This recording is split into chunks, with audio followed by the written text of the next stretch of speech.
Praise the Lord! Wow, maayong hapon kaninyong tanan. What a privilege to be with you on the first meeting of the PH 566 Compassion Philippines for the year 2013. So I believe the Lord is giving us another year to claim God's blessings for us this year. So how is everybody? Kumusta mong tanan? Kumusta inyong New Year?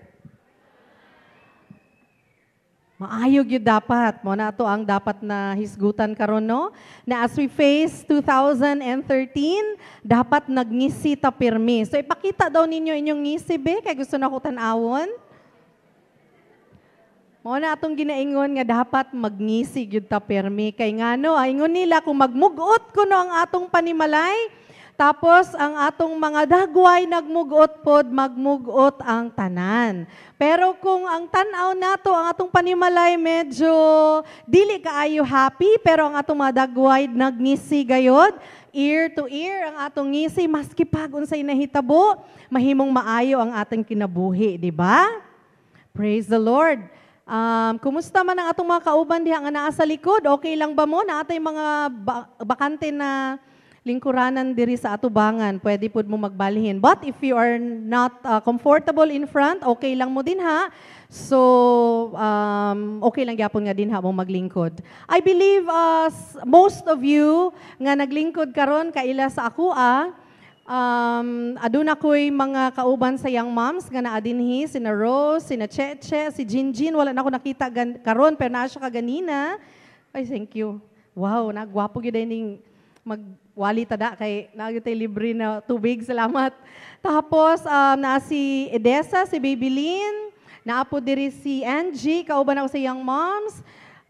Masig na pa ko'y malimtan no. Si Annalisa is I think na siya anak po din hino na second year high school and classmate na ako siya sa elementary. No, classmate na ako siya sa high school.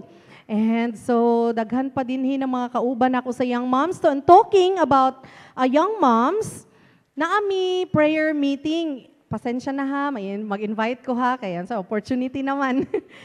Naami prayer meeting kada Martes sa balay ni Pastor MM Anunciado.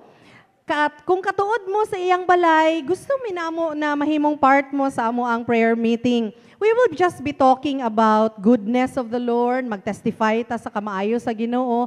And every time na mag-testify manggud ta, mahimong maayo ang abot sa atoa. So we will be talking about that. And that's every Tuesday, kada Martes, 1:00 sa hapon, hangtod 2:00. Isa lang yun na siya ka oras, kinasayod mi, na kita bitaw mga young moms. Young moms ang tawag kay mga mother 45 years old and below. Kinsa ang 45 years old and below dinhi na mga mama? Pataas daw sa kamot. 45 years old and below. 45 pa ubos. O daghan-daghan no? Mayon tag magkahiusa ta karong Martes para magkahimamatay pud ta aron maka-worship ta og dungan sa atong buhi nga Dios. Kung wala mo nakatuod sa balay ni Pastora MM, pwede man ta magkita-kita diha sa may Emerald Street diha sa Doña Salud kung wala mo nakatuod. But of course, malipay gyud og dako ang Ginoo nga makita mo nga magkahimamatay ta, okay? So salamat sa Ginoo once more sa opportunity nga gihatag sa akua on this first meeting of compassion here in Davao City. And dako akong pasalamat sab na nakita tamo karon og nasayod ko nga nalipay gayud ang Ginoo nga naata karon dinhi. So before we start or before we begin, let us just bow down our heads and let us close our eyes. Let us consecrate on God as we pray. My gracious and loving Heavenly Father, we come before you in the name of Jesus Christ, your Son. We thank you for the Holy Spirit that is holding us today, Lord. This afternoon is a wonderful opportunity, a wonderful privilege, oh God, to be listening to your word and to know your guidance and protection upon us, to know your provision upon us, oh God, through your words. Thank you, Jesus, for allowing our feet to come to this place. Thank you for allowing our spirits to prepare early, oh God, this afternoon so that, God, we can come in this place. I know and I believe you have a message for each one of us. Lord, nasayod ko nga ang among mga kasing-kasing in tune gayud kanimo. Nasayod ko, Ginoo, nga ang amuhang kasing-kasing karong hapuna. Open, Ginoo, para sa imuhang pulong. Nga kining mga pulong, Ginoo, nga magikan sa imuhang servant, O God, magatipik gayud, Ginoo, sa kasing-kasing sa akong mga kauban karon dinhi sa Balay Alampuanan, Lord. Matag-usa ka namo, Ginoo, naga-expect gayud, Ginoo, o kaayuhan nagikan kanimo og nasayod ko, Ginoo, nga imong gihatag kanako ang mensahe aron ako usab mahatag sa imuhang mga katawhan karong hapuna. Salamat, Ginoo, sa mga nailhan ako karon, Ginoo, ug sa uban pa, Lord, na wala na ako nailhan pero nasayod ko, Ginoo, nga nakaila ka sa kanila. Nasayod ako, Ginoo, Lord, nakabalo ka sa ilang mga pangalan. Nasayod ko, Ginoo, even the numbers of their hair, you know. So meaning to say, oh God, unsa man amo ang gibiyaan sa among mga panimalay karon, nasayod ka, Ginoo. Unsa man among sitwasyon karon sa among pamilya, Ginoo, nasayod ka, Ginoo. Unsa man ang mga kailangan namo karon, Ginoo, nasayod gyud ka, Lord. Ug unsa, Ginoo, ang gikinahanglan namo ugma puhon, nasayod ka niini, Ginoo. Pero nasayod sab kami, Ginoo, nga ikaw ang Ginoong Dios na makagagahom sa tanan ug able, God, nga makahatag kung unsa man ang mga kinahanglanon namo. Salamat, Ginoo, sa opportunity nga imong gipadayon og dagayday kanamo sa mga panalangin nga padayon nga nagadagayday kanamo. Salamat, Ginoo, sa mga panalangin na mamahimo kining rema kanamo, Ginoo, nga magpadayon pagyud kami magpasalamat diha kanimo. Thank you for everything that you have done, great Lord, and great things you're going to do in Jesus' name. Amen and amen. So, we will be talking about this. What is it? It's claiming God's best for 2013. Okay. So, claiming God's best daw in 2013. Unsay buot pasabot ani? Atong i-declare sa atong mga baba, ug atong i-believe sa atong mga kasing-kasing, ug atong pagahuptan gayud nga naay the best nga ihatag ang Ginoo sa atoa for the year 2013. Amen? Okay, ato dang basahon. 1, 2, 3, go. Claiming God's best for 2013. So na ako'y mga pangutana sa inyo, ha. Unang pangutana. Did you have food on your table last year? Ikaduhang pangutana. Did you have clothes to wear last year? Wala man ta naghubo, no? So pangatlong pangutana. Did you sleep well at night in your house last year? Gamay ang nag-yes. Siguro, basig wala pa kay kaugalingong house. Or pwede pod na dili good night imong sleep sa house. Pero it's all right. Pang-upat na pangutana, did you have work last year? Dili pod kaayo tanan. Kay perhaps, ang uban siguro una-huna nga ang work, kana bitong na kay employer, nga empleyado ka, dili biya. Kay kita nga mga young moms, daghan kay tagtrabaho sa balay, di ba? So meaning, did you have work last year? And kung naatay work, buot pasabot, ikasunod na pangutana, did you earn money last year? Yes, kay ngano, kung naata sa balay, nagatrabaho ta sa panimalay, naagyoy mo abot sa atoa na kwarta. Okay, ang sunod na pangutana. Did you have friends last year? Ay na, mo nang gwapo na pangutana para sa atoa ug atong hupkan, nga naagyod tay mga amigo. Dili ta magpasalamat nga naatay mga kalaban. Kaya atong mga kalaban, mga amigo, gyapon na nato sila. Pero siguro, naalang siya lain na gibati. Or ikaw perhaps, na kailain gigibati. Pero, dili nato na sila dapat na i-consider na kalaban. Kay ngano, isa lang biya itong Ginoo. Isa lang ang ato ang manluluwa, si Jesus Christ lang, o kauban ta sa pamilya sa Ginoo. Okay? Ang sunod na pangutana. Did you serve God last year? Praise the name of Jesus. If your answers are yes, then thank God. Let us give God a big, big round of applause. Praise God. Ang inyong mga palakpak na lipay gyud ang Ginoo kay ngano pataas man inyong pagpalakpak. So atong pagpalakpak gyud sa taas gyud kay nagapasabot na nga ang Ginoo ang ato ang gyud napasalamatan. Ug every time biya magpalakpak ta, lami ang atong feeling, di ba? Kay ngano nalipay ta kay naatay Ginoo, naatay mga amigo, naatay kwarta, aduna pud tay trabaho. Meaning to say, kung makatrabaho ta, wala ta nagsakit. Kaya kung di ka makatrabaho, naman kay sakit, di ba? Subot pa sabot, nakatrabaho ta, wala tay sakit. Maayo atong mga lawas. Aduna tay mga sinina. Wala pa man ta naglubog siguro nga naghubad ta, di ba? So maayo mga ato ang pananamit. O labaw sa tanan na atay pagkaon sa lamisa. Maski unsa pa na siya, basta makaon na sa imuhang physical na lawas, pagkaon na. Og labaw sa tanan. Pasalamat ta kanatay pagkaon spiritually. Last year, kagwapo kay every month man, di ba, Sister Arlene, ang ato ang feeding, spiritual feeding. Aside from that, tama po tayo Saturday, di ba, na class? Ug naa po tayo spiritual feeding. Or perhaps sa inyo mga balay, naamoy kadaadlaw ng mga quiet time. So, mo nang gwapo sa ato pag naatay Ginoo nga nagasilbi. Okay? Pero ang akong ginaingon dinhi, kung naata ato, yes, ato mga answers tanan, we should not remain there. If you want to receive more this 2013, we need to continue to be thankful, but we need to be more thankful for blessings we receive and we will be receiving for 2013. So, nga naman nga kinahanglan ta mahimong more thankful. Nagapasalamat bitaw ta sa atong mga gihatag sa Ginoo sa ato last year. Karon na year, mas magpasalamat pa ta. Kay ngano, this will create magnet of blessings for you and for me.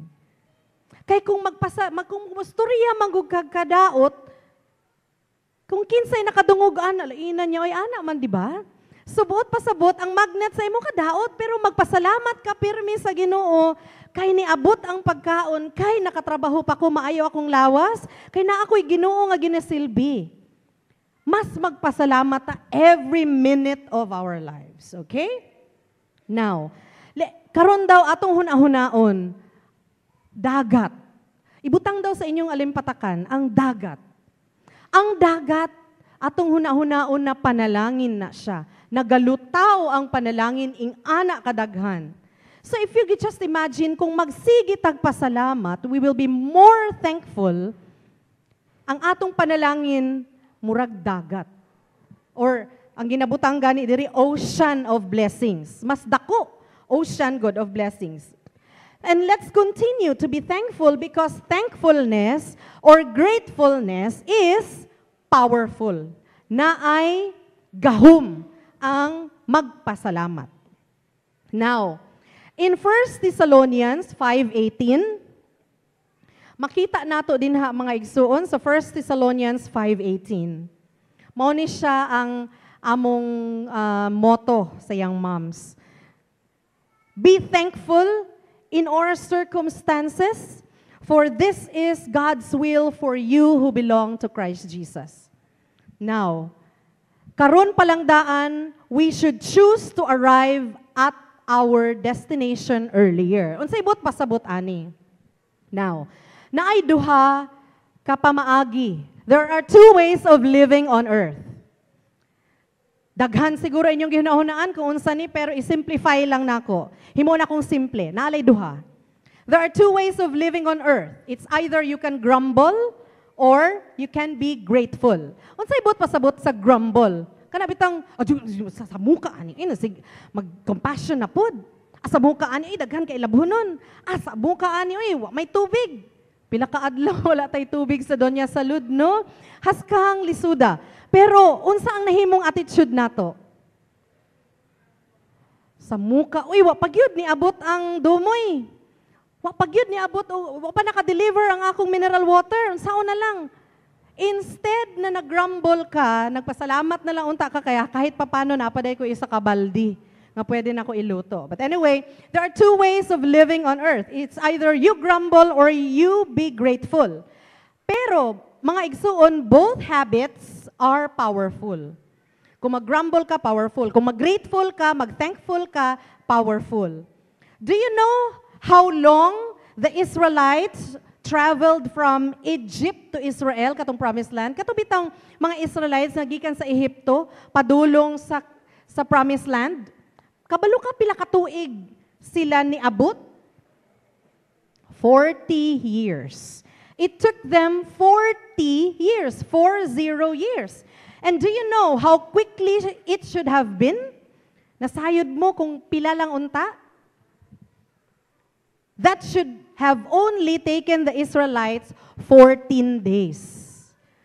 From Egypt to Israel. So imagine na lang nimo, 40 minus 14, pila?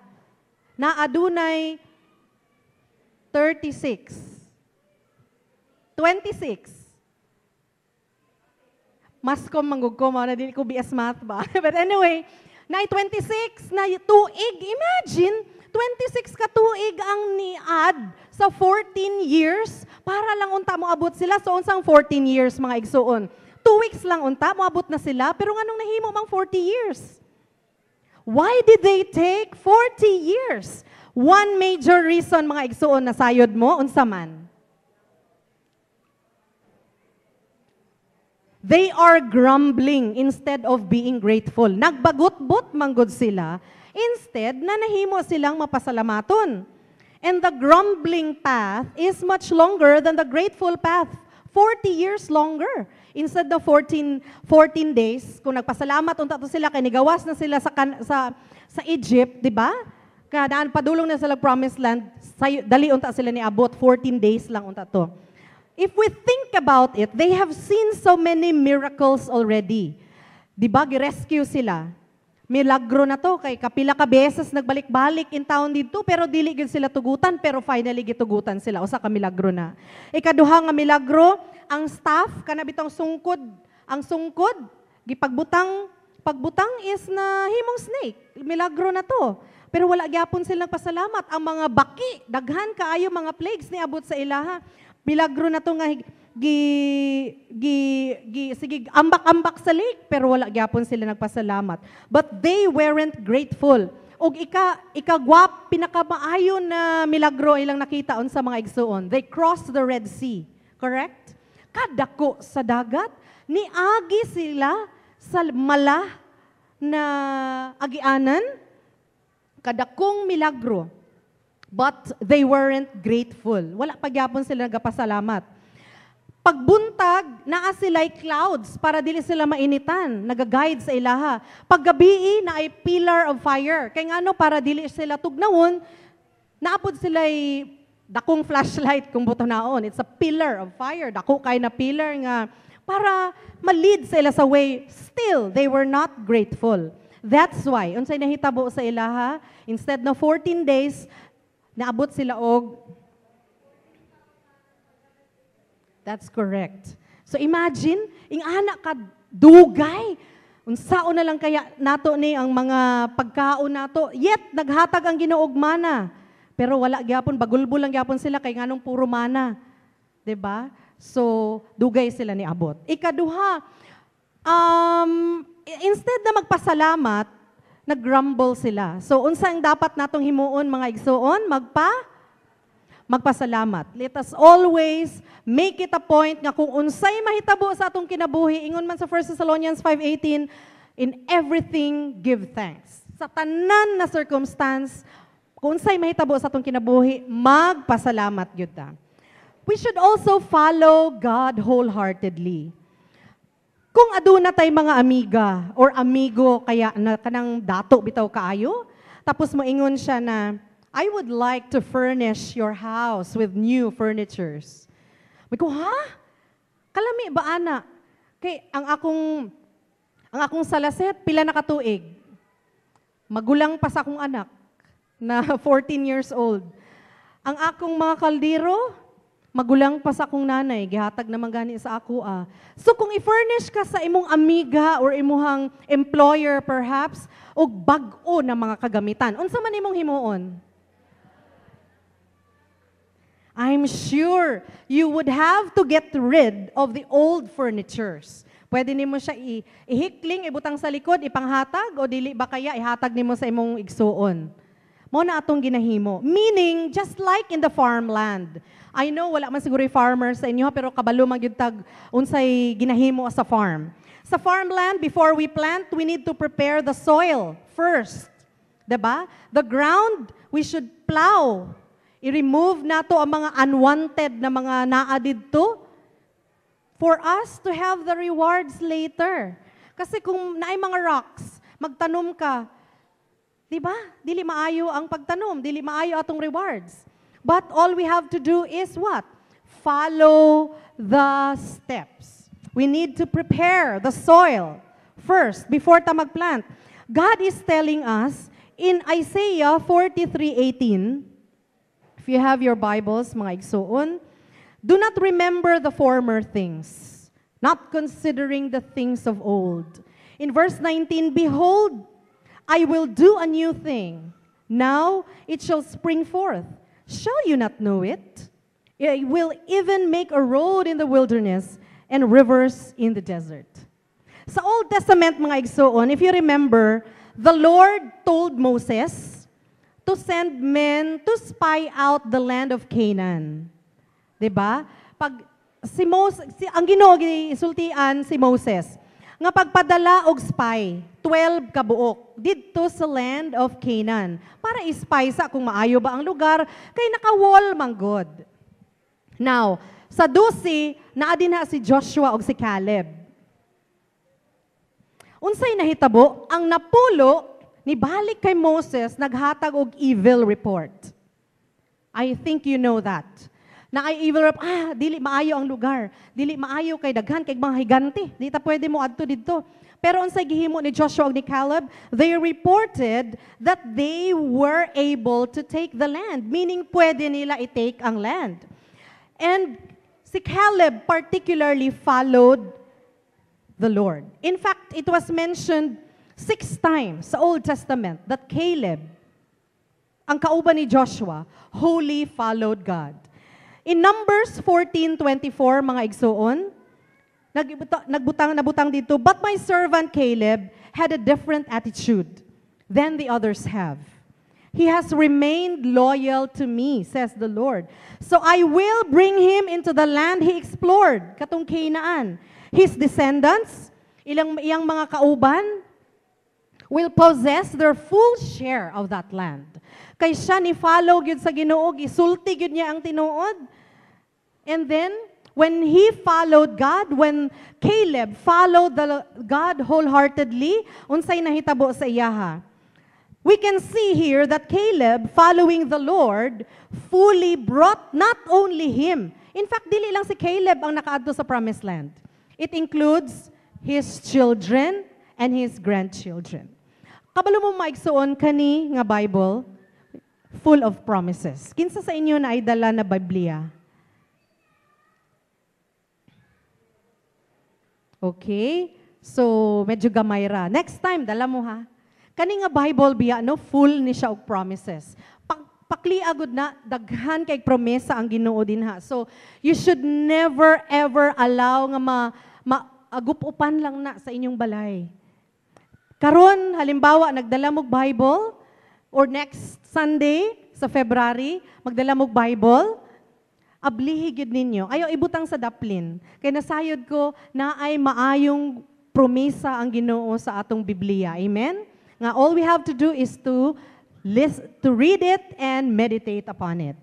Okay? The Bible is full of promises. All we have to do is follow what the Bible says. If we are going to enter the land of promise, unsay gina-promise sa Ginoo sa ato ang mga igsuon? It's the best life. Dili man gyud ang Ginoo man gyud atong amahan, maski kinsa man siguro na amahan or inahan, gusto gyud na best ang ihatag niya sa iyang mga anak. Dako siyang plano na best para sa iyang mga anak. How much more ang atong amahan nga naa sa langit, di ba? So, unsa asa man na nato makita dinhi? Our Bible, daghan promises best para sa atoa. So, you should never forget that. We need to walk, just like Caleb, to fully, completely, wholeheartedly follow the Lord good. Dili half-hearted, dili pwede diri follow sa Ginoo, diri pagkahuman dili na. Wholehearted good. Sa John 14:21 mga igsuon, ingon dito, the person who has my commandments and obeys them is the one who loves me. The one who loves me will be loved by my Father. Imagine. And I will love him and I will reveal myself to him. If we will just follow God, the Lord will reveal Himself to us. Meaning, unsay reveal, ipakita niya kung unsa siya. Unsa man siya. Di ba great provider? Ginoo nga makagagahom, nga ihatag tanan unsay gusto nimo. All you have to do is what? Magpasalamat, more thankful, o ikaduha to follow God. Wholeheartedly. Buong puso gyud. Ato gyung ubanon ang Ginoo. I-obey gyud nato siya. Remember the law of the farm. Dili lagi ta farmer, pero nasayod man gyud ta sa law of the farm. If we need to expect God's great harvest this year, 2013, or great things from God, we must remember the law of the farm. Buot pasabot, the law of sowing and reaping. Kabalo naman gyud ta ana, law of sowing and reaping. In Galatians 6:7-8 mga igsuon, basahagod ninyo. Do not be deceived. Everybody, God is not mocked. For whatsoever a man sows, this he will also reap. Basahon nato verse 8. For the one who sows to his own flesh will from the flesh reap corruption. But the one who sows to the Spirit will from the Spirit reap eternal life. Mga igsuon, what you are tomorrow will depend upon what you do today. Do you believe that? Kung unsa ka karon, nagdepend good na sa imong choices yesterday. Kung unsa ang imuhang way karon, unsa atong sitwasyon karon mga igsuon, nagdepende na sa imuhang choices kahapon. So what are we going to do? Let us obey. We should choose to obey and be thankful today. Right now, you are making choices that will affect the rest of your life. I know, siguro karon nagapaminaw lang man mo sa ako. Pag abot ninyo sa inyong balay, pag kamo na lang usa, makahuna-huna gyud mo na, Lord, tama gyud. Nga kung unsa ako ang desisyon sa una, mauna ni karon ako. Kung unsa ang gusto nimo, Lord, nga mahimo nako para ugma akong desisyonan karon Ginoo. Himuan ninyo na pag abot sa inyong balay. It is imperative, buot pasabot gikinahanglan gyud nga atong isow, buot pasabot magtanom ta og good seeds of obedience. Okay? Kasi in the future they will bloom into a harvest of righteousness. Kung ga-obey ta sa Ginoo, mag-reap gyud ta og righteousness.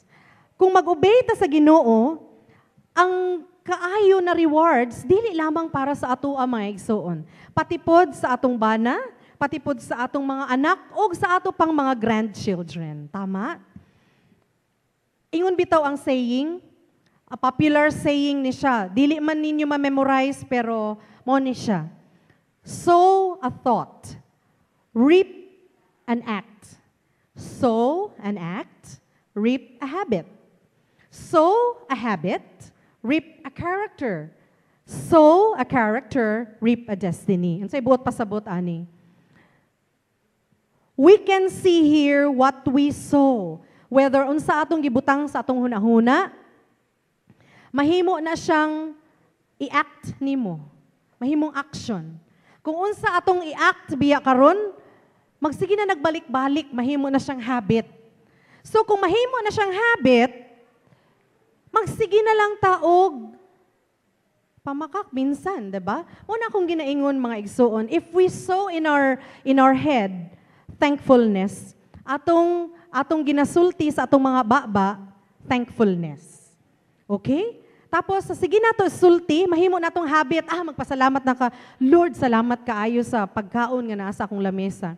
Na mo abot mangayo atong mga batag tuition, Lord, salamat kaayo kay na akong anak na ngayog tuition na ako ihatag na tuition.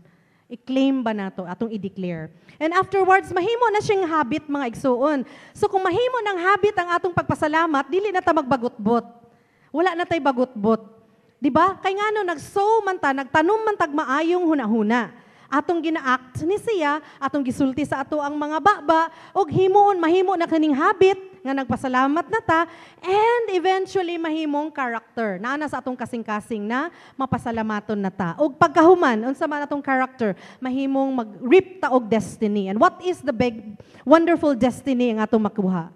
Greater blessings, more rewards from the Lord, and eventually, ang Ginoo gayud, ang iyang Holy Spirit mag-hold gayud sa atong mga kinabuhi. Amen? So, unsa ang atong na-learn sa law of the farm?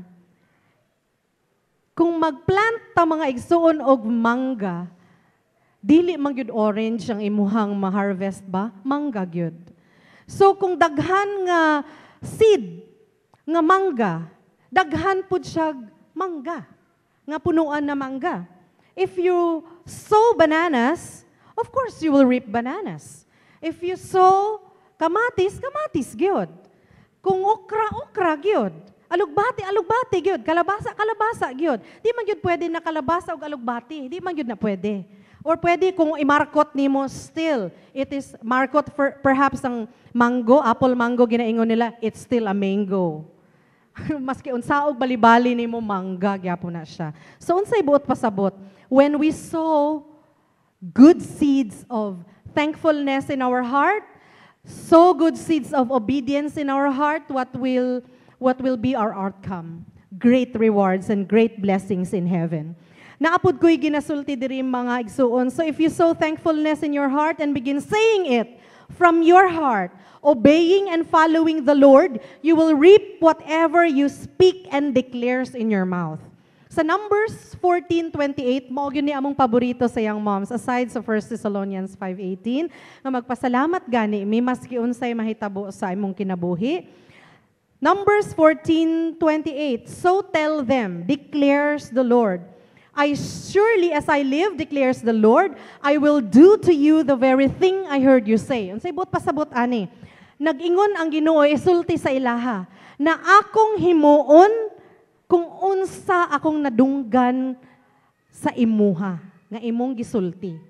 Buot pasabot kung nagsulti ka, Lord, I declare good health sa akong mga bata. Definitely the Lord declares that He will hear whatever that comes to our mouth.